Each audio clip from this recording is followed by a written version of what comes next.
A recent study says the poor are better off materially today than in the past. The American Enterprise Institute's report says this is thanks to government assistance and not because the poor are earning more on their own. Joining us now is Robert Doar, resident fellow in poverty studies at the American Enterprise Institute, and you're one of the authors of that report. That's right. I was the editor, and I wrote a chapter on child support enforcement. Tell me what is working and not working. Well, programs that encourage people to get into work and then reward work by topping up their wages and make them feel comfortable in a situation where work pays, those programs are successful. Programs that don't encourage work and just provide assistance with no attention to the issue of earning or people being able to get into employment, I think are not as successful.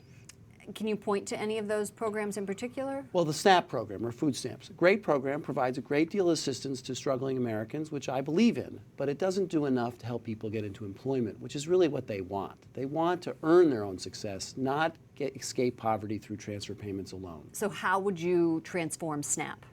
I would ask the state operators of those programs to do a deeper dive, to ask people, how can we help you get into a job? I would ask them to report on the extent to which they have able-bodied, perfectly healthy, working-age individuals who are on SNAP but are reporting no earnings.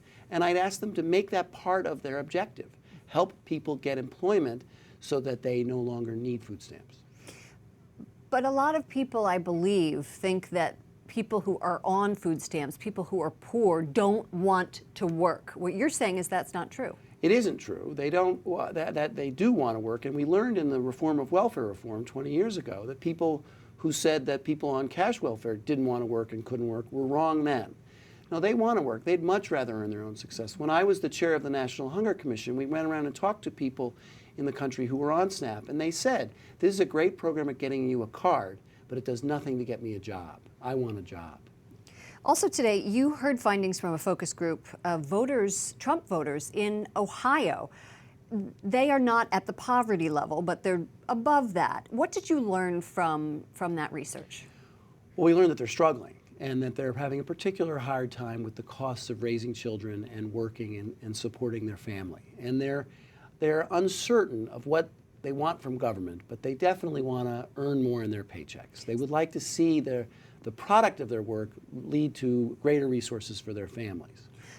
How would those programs address them?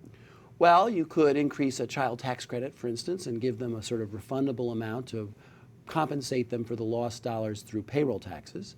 You could pass paid family leave so that when they have a child or a family member who's sick, that they can take time off from work and not lose income. You could increase child care assistance. These are three ways in which I think Congress is going to have to face up to the struggles of these families and decide what is the right course.